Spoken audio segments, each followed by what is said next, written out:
Hello students, welcome back my YouTube channel. Students, आज इस video में मैं और क्वेश्चंस लेकर के आपके लिए और क्वेश्चन लेके आई हूँ। इम्पॉर्टेंट क्वेश्चन है। तो हम यहाँ पे हमारा पहला क्वेश्चन है स्टूडेंट्स, प्रबंधन की परिभाषा एवं अर्थ बताइए। तो यहाँ पे हमें पूछा गया है कि प्रबंधन क्या है, प्रबंध क्या है, प्रबंधन की परिभाषा, इसका अर्थ, इसका तात्पर्य, इसका अभिप्राय क्या है और प्रबंधन से आप क्या समझते हो। तो हम देख लेते हैं इसका मीन्स हमें बताना है। तो स्टूडेंट्स, प्रबंध क्या होता है? किसी भी चीज़ का इंतज़ाम करना, कोई भी काम शुरू करने से पहले उसका पूरा इंतज़ाम करना, उसकी सभी चीज़ों की व्यवस्था करना। तो सभी चीज़ों का प्रबंध करना, उसको प्रबंधन कहते हैं। तो इसका हम देख लेते हैं आंसर क्या है। प्रबंध शब्द एक बहुत प्रचलित शब्द है जिसे सभी प्रकार की क्रियाओं के लिए व्यापक रूप से प्रयुक्त किया गया है। वैसे यह किसी भी उद्यम की क्रियाओं के लिए मुख्य रूप से प्रयुक्त हुआ है। तो आप लोग इसको अपनी तरफ से भी लिख सकते हो जितना आप समझ रखते हो। तो बहुत प्रचलित शब्द है, ये पॉइंट ज़रूर लिखिएगा। प्रबंध क्या है? ये एक बहुत प्रचलित शब्द है, क्योंकि पता नहीं कितने काम होते हैं, कितने कामों की व्यवस्थाएं होती हैं स्टूडेंट्स, जिनकी हमें पता नहीं कितनी चीज़ों की व्यवस्था करनी होती है, प्रबंध करना होता है। तो ये बहुत प्रचलित शब्द है।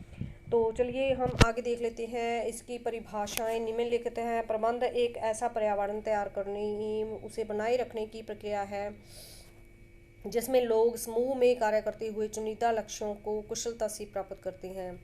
तो यहाँ पे हमसे बताया गया है कि ऐसा पर्यावरण तैयार करने में, बनाए रखने की जो क्रिया है, और ये इसमें लोग समूह में काम करते हैं और अनेक तरह के जो हुनर हैं उन्हें प्राप्त करते हैं। तो आगे है, Robert L Trewatha M Gene Newport के अनुसार। तो स्टूडेंट्स, ये देखिए डिफ़िकल्ट वर्ड है ये एक विज्ञानी का नाम है। यदि आपको याद रह गया तो आप लिख दीजिए, वरना ये पॉइंट ही आपको बना के लिखना है। तो Robert L Trewatha M M Gene Newport के अनुसार यह संगठन के परिचालन के नियोजन, संगठन एवं नियंत्रण की प्रक्रिया है जो उद्देश्यों को प्रभावी एवं कुशलता से पूरा करने के लिए मानव एवं भौतिक संस्थानों में समन्वय के लिए की जाती है। तो लोग जो हैं अपने उद्देश्यों को पूरा करने के लिए यहाँ पे इन चीज़ों का इंतज़ाम करते हैं और प्रबंध करते हैं। ये एक नियंत्रण प्रक्रिया है जो कि काफ़ी समय तक चलती है। किसी भी चीज़ की व्यवस्था, किसी भी चीज़ का प्रबंध करने के लिए हम इन उद्देश्यों की पूर्ति करते हैं, और यहाँ पे कुशलता से पूरा करने के लिए मानव एवं भौतिक संसाधनों में समन्वय के लिए की जाती है। बहुत सिंपल पॉइंट है, और यदि आपको आधा पॉइंट याद है तो आधा ही लिखिए, लेकिन पॉइंट बनाकर लिखना है स्टूडेंट्स। यहाँ पे अगला विज्ञानी है हमारे पास क्रीटनर के अनुसार। ये क्रीटनर विज्ञानी है यहाँ पे दूसरा जो है। और क्रीटनर क्या कहते हैं हमसे देख लेते हैं। प्रबंध परिवर्तनशील पर्यावरण में सीमित संसाधनों का कुशलतापूर्वक उपयोग करते हुए संगठनों के उद्देश्यों को प्रभावी ढंग से प्राप्त करने के लिए दूसरों से मिलकर एवं उनके माध्यम से कार्य करने की प्रक्रिया है। तो देखिए यहाँ पे प्रबंध परिवर्तनशील पर्यावरण में सीमित संसाधनों का कुशलतापूर्वक उपयोग करते हुए संगठन के उद्देश्यों को प्रभावी ढंग से प्राप्त करने के लिए दूसरों से मिलकर एवं अनेक माध्यम से कार्य करने की प्रक्रिया है। तो आप लोग यहाँ पे ये भी लिख सकते हो कि हमारी जो प्रबंध परिवर्तनशील पर्यावरण में अनेक लोगों के साथ एक जो हमारे पास संसाधन हैं उनको कुशलतापूर्वक उनका प्रयोग करते हुए एक समूह में काम करने की प्रक्रिया है। तो आगे है, किसी भी संगठन में चाहे वह औपचारिक हो या अनौपचारिक संसाधनों के रूप में निम्नलिखित उपलब्ध हो सकते हैं। मानव संसाधन, भौतिक संसाधन या वित्तीय संसाधन।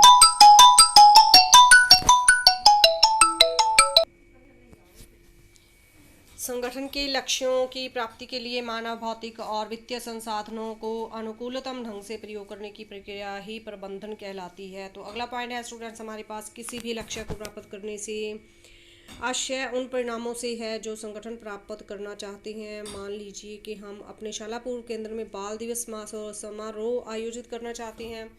हमारे पास उपलब्ध धनराशि, समारोह में मदद के लिए लोग, समारोह आयोजित करने के लिए उपलब्ध स्थान और आधारित संरचना, ये सभी इस संगठित क्रिया के संसाधन हैं।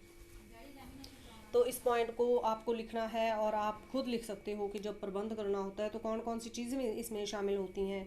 बच्चों को बाल दिवस समारोह याद रहे, इस लक्ष्य की प्राप्ति विभिन्न तरीकों से की जा सकती है। हम अवश्य ही ऐसा विकल्प चुनने का प्रयास करेंगे कि बच्चों को समारोह में आनंद आए। इस लक्ष्य की प्राप्ति के लिए हम उपलब्ध संसाधनों का अनुकूलतम ढंग से किस तरह प्रयोग करेंगे, वही प्रबंधन की प्रक्रिया को दर्शाता है। तथापि इस समारोह की व्यवस्था के लिए हमें कई प्रबंधकीय प्रक्रियाएं जैसे योजना बनाना, आयोजित करना, नियंत्रित करना, मूल्यांकन करना आदि लागू करनी होगी। तो यहाँ पे हमें किसी एक कार्य के बारे में बताना है कि कहाँ पे हमें कैसे प्रबंध को यहाँ पे परिभाषित करना है। प्रबंध करने के लिए कौन कौन सी चीज़ें हम इस्तेमाल करते हैं और किस लक्ष्य तक पहुँचते हैं। तो चलिए अगला हमारा क्वेश्चन है, निर्णय का अर्थ बताइए। तो यहाँ पे निर्णय का अभिप्राय अर्थ परिभाषा देनी है हमें। तो निर्णय का अर्थ है कार्य करने के विभिन्न वैकल्पिक विधियों में से एक का चुनाव करना। तो विभिन्न हमारे पास विधियाँ होती हैं काफ़ी सारी, तो उनमें से किसी एक को चुनना, किसी एक का चुनाव करना, वो निर्णय लेना होता है। किसी भी काम के लिए हम जिस आखिरी मुद्दे पर पहुंचते हैं कि हमें क्या करना है, वो होता है निर्णय लेना। तो आगे है, प्रत्येक विकल्प के पक्ष और विपक्ष दोनों के बारे में सावधानीपूर्वक विचार करने के बाद तर्कसंगत ढंग से एक पक्ष विधि का चयन किया जाता है। एक तर्कसंगत दृष्टिकोण में निहित है अच्छी तरह सोच विचार करके, भली भांति मनन और विचार विमर्श करके वह संगठनात्मक लक्ष्यों और उद्देश्यों को ध्यान में रखकर चयन करना। किसी भी चीज़ को यदि हमें पहले किसी भी काम को करना है तो सभी चीज़ें ध्यान में रखनी होती हैं। तो सारे जो भौतिक या पर्यावरणिक जो हमारे पास नियम होते हैं उनको भी हमें ध्यान में रखना होता है।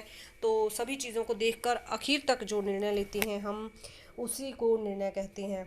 तो चलिए, निर्णय की प्रक्रिया में भिन्न चरण क्रमबद्ध रूप में शामिल होते हैं। पहला है इसमें क्रमबद्ध रूप, हमारा पहला चरण है निर्णय की प्रक्रिया का पहला कदम उस समस्या की जानकारी हासिल करना है जिसके संदर्भ में निर्णय लिया जाता है। दूसरा है निर्णय प्रक्रिया का दूसरा कदम विभिन्न विकल्पों का विकास करना है। तीसरा, विभिन्न विकल्पों की खोज करने के बाद अलग कदम विकल्पों का मूल्यांकन करना है तथा ताकि सर्वश्रेष्ठ विकल्प का चुनाव किया जा सके। ऐसे विकल्प का चयन करना जो समस्या का सबसे अच्छा हल हो, सर्वोत्तम हल हो स्टूडेंट्स। तो ये में सिंपल से पॉइंट्स हैं, आप लिख सकते हो। निर्णय के महत्वपूर्ण होने का कारण यह है कि यह संसाधनों की सुपुर्दगी की ओर इंगित करता है। बालकों के स्वास्थ्य स्तर के लगातार मूल्यांकन और अनुवीक्षण के लिए अपने बाल देखभाल केंद्र पर नियंत्रित रूप से आने के लिए डॉक्टर नियुक्त करने का निर्णय वित्तीय संसाधनों की सुपुर्दगी का सूचक है, क्योंकि हमें चिकित्सक को शुल्क देना होगा। तो यहाँ पे एक हमें बताया गया है कि जैसे डॉक्टर नियुक्त करने का निर्णय लेना और वित्तीय संसाधनों की सुपुर्दगी का सूचक है। तो यहाँ पे आपको कोई भी काम आप लिख सकते हो, किसी भी चीज़ का निर्णय लेने के बारे में लिख सकते हो। यहाँ पे डॉक्टर के बारे में बताया गया है। अगला पॉइंट है, निर्णय लेने में खतरा भी रहता है, क्योंकि जब हम एक कार्य योजना के लिए संसाधनों को सुपुर्द करते हैं तो कार्य के परिणाम के बारे में हम कभी भी पूरी तरह से निश्चिंत नहीं होते। अधिकांश निर्णय अनिश्चय और जोखिमपूर्ण स्थितियों में लिए जाते हैं। तो यहाँ पे जोखिमपूर्ण स्थितियाँ जो हैं वो प्रभावी होती हैं हम पर। जब हमें निर्णय लेना होता है तो हम कभी भी जो काम करने जाते हैं उसके लिए निश्चिंत नहीं होते हैं, हम सभी को पता है स्टूडेंट्स। आज लिए गए कुछ निर्णय भविष्य पर भी प्रभाव डाल सकते हैं। जोखिम इस तथ्य से उत्पन्न होता है कि निर्णय लेते समय हमको उन निर्णयों के प्रभावों के बारे में पूरी जानकारी और तथ्य पता नहीं होते, अतः इस बात की संभावना हमेशा रहती है कि गलत निर्णय न लिए जाएं। तो यहाँ पे हमें गलत निर्णय नहीं लेने हैं, और जो कुछ निर्णय है भविष्य पर प्रभाव डालते हैं, जो भी निर्णय लेने हैं हमारे भविष्य से रिलेटेड होते हैं, और अपने भविष्य की देख रेख में कोई भी निर्णय लें कभी भी हमारे भविष्य के लिए वो जोखिम भरे नहीं होने चाहिए। तो हमारा अगला क्वेश्चन है, प्रबंधन से संबंधित कौशलों की व्याख्या कीजिए। तो यहाँ पे प्रबंधन से कौन कौन से हुनर प्राप्त होते हैं, यहाँ पे ये हमसे पूछा गया है। अथवा प्रबंधन में सम्मिलित विभिन्न प्रक्रियाओं को सूचीबद्ध कीजिए, इनमें से किसी एक का विस्तार से वर्णन कीजिए।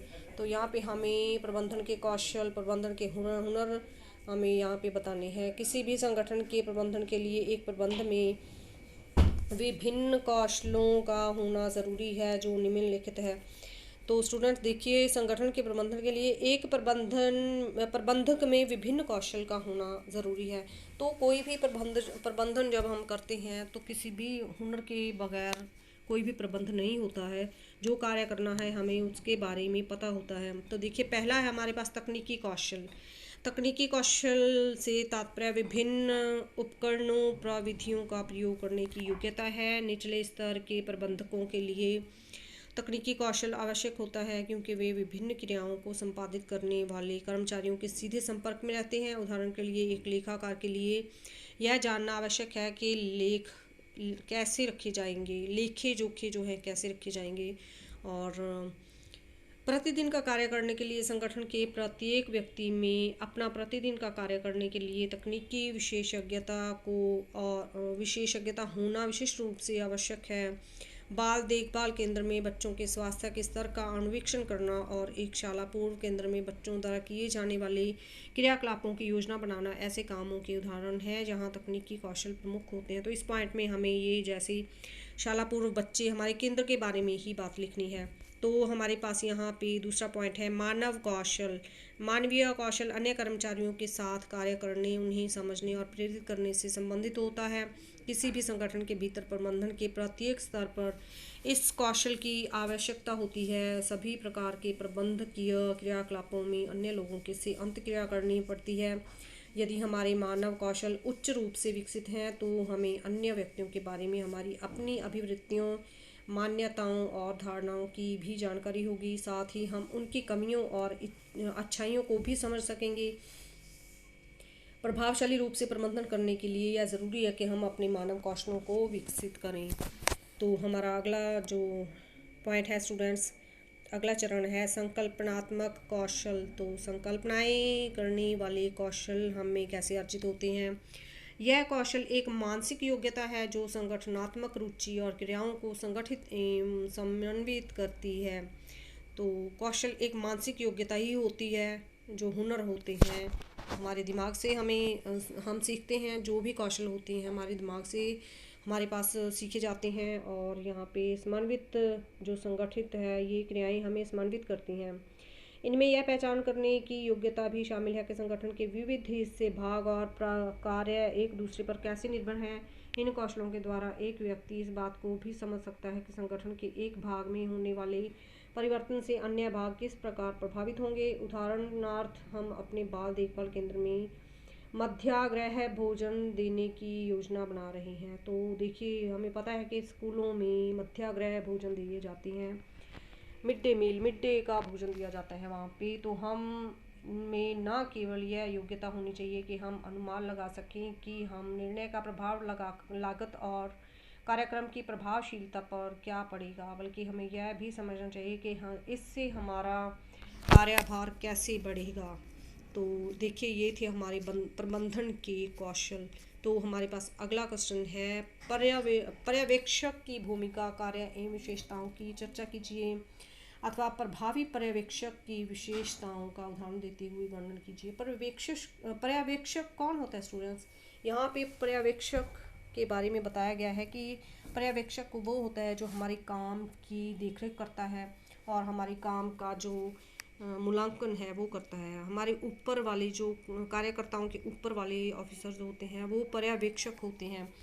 यहाँ पे आंसर है पर्यवेक्षक से तात्पर्य वह कार्मिक या व्यक्ति जो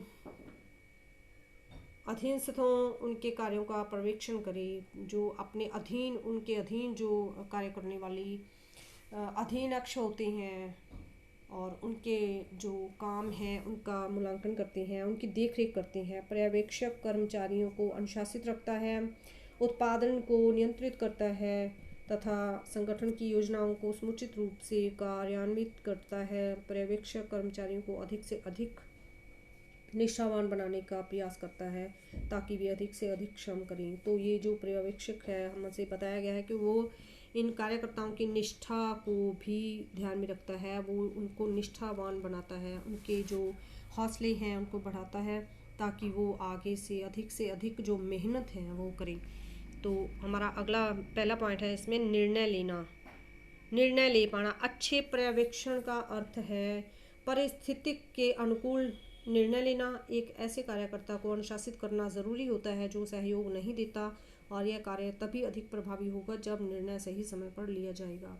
तो ये जो पर्यवेक्षक हैं वो जो कार्यकर्ता काम नहीं करते हैं उनको गाइड करते हैं और उनको काम करने के योग्य बनाते हैं। तो अगला पॉइंट है पर्यवेक्षण में लचीलापन। क्योंकि लोग एक दूसरे से भिन्न होते हैं तो उनसे व्यवहार करने की शैली में भी अंतर होना ज़रूरी है। यद्यपि यह तो महत्वपूर्ण है कि हम लोगों और उनसे संबंधित समस्याओं से निपटने के लिए परस्पर विरोधी तरीके से ना अपनाएं, लेकिन अच्छे पर्यवेक्षक अनुभव के साथ साथ लोगों से ऐसे तरीके से बर्ताव करना सीख जाते हैं जिसके द्वारा वे व्यक्तिगत भिन्नताओं मतभेदों में समायोजन कर सकें। तो यहाँ पे लोगों में जो आपस में जो बिहेवियर होता है उसके बारे में बताया गया है कि एक दूसरे के साथ मिलकर वो समस्याओं का निपटारा करें और एक दूसरे का विरोध ना करें। तो यहाँ पे जिसके द्वारा व्यक्तिगत भिन्नताओं मतभेदों में समायोजन कर सकें, वो आपस में मतभेदों को ख़त्म कर सकें। तो इसका जो पर्यवेक्षण है इन सब बातों में उनको गाइड करते हैं, उनका ध्यान रखते हैं। तो संप्रेषण संबंधी अच्छे कौशल। अन्य लोगों से काम लेने के लिए यह ज़रूरी है कि उनसे बातचीत की जाए और उनसे प्रतिपुष्टि प्राप्त की जाए। अच्छे पर्यवेक्षण के लिए मौखिक और लिखित दोनों ही तरह की संप्रेषणों की आवश्यकता होती है। प्रभावी संप्रेषण के लिए जो कुछ भी संप्रेषित किया गया है उस पर प्रतिपुष्टि पाना ज़रूरी है ताकि यह सुनिश्चित हो सके कि संदेश प्राप्त कर्ता को सही रूप में मिल गया है। तो जिम्मेदारी लेने में तत्परता, जिम्मेदारी लेने में उनकी भागीदारी और परिपक्वता यहाँ पे यद्यपि प्राधिकार प्रायोजित किया जा सकता है और संभव है कि कोई अधीनस्थ कर्मचारी ही वास्तव में काम कर रहा हो, लेकिन निर्धारित कार्य की जिम्मेदारी पर्यवेक्षक के ऊपर ही होती है। इसका मतलब है कि जिम्मेदारी प्रत्यायोजित नहीं की जा सकती। अच्छे पर्यवेक्षक अपने अधीन काम कर रहे कार्यकर्ताओं के काम की व अपने समय के काम की जिम्मेदारी लेने के लिए तत्पर रहती हैं। तो अगला पॉइंट है मानव व्यवहार संबंधी अंतर्दृष्टि। तो मानव व्यवहार संबंधी अंतर्दृष्टि उनकी क्या है, वो खुद से क्या सोचते हैं। उन व्यक्तियों को जिनको अधीनस्थों के काम की निगरानी करनी होती है उनके लिए यह एक महत्वपूर्ण मानव कौशल है।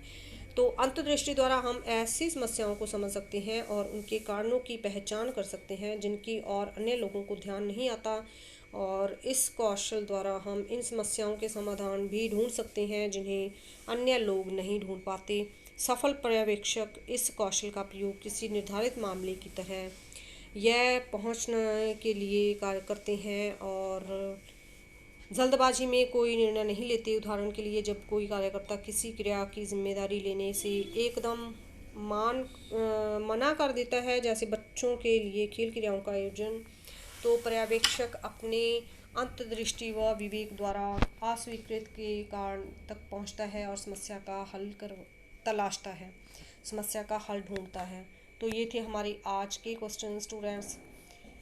अगले वीडियो में मैं आपके लिए एक और वीडियो बनाकर आपके सामने पेश करूँगी इम्पॉर्टेंट क्वेश्चंस की। तो स्टूडेंट्स मिलते हैं हम हमारे अगले वीडियो में एक नए वीडियो के साथ। तब तक मुझे आगे दीजिए, आप लोग इन क्वेश्चंस को रिपीट कीजिए। तो स्टूडेंट्स मैंने आपसे पहले भी कहा था कि हिंदी में पढ़ते पढ़ते बहुत सारी गलतियां हो जाती हैं, मुझसे भी इधर उधर की जो वर्ड हैं मुझसे भी ऊंच नीच बोले जाते हैं, तो उससे मैं आपको उसके लिए आपसे पहले ही क्षमा मांग चुकी हूँ। तो ये जो भाषा है इसमें ऊंच नीच होती रहती है स्टूडेंट्स, तो इसके लिए आप लोग थोड़ा सा ध्यान रखें। और यदि कोई और भी डिफ़िकल्ट वर्ड है मुझसे गलत बोला जाता है तो मुझे उसको सही करके मुझे कमेंट में बताएं कि ये आपने गलत बोला है और ये यहाँ पे ये वर्ड ये था। तो चलिए एक नई उम्मीद के साथ कि आपकी पढ़ाई अच्छी हो रही होगी और मेरा वीडियो आपकी पढ़ाई के लिए काफ़ी हेल्पफुल हो रहा होगा। तो मिलती हूँ आपके साथ एक नए वीडियो में इम्पॉर्टेंट क्वेश्चंस में। तो मुझे दीजिए आज्ञा। Thank you.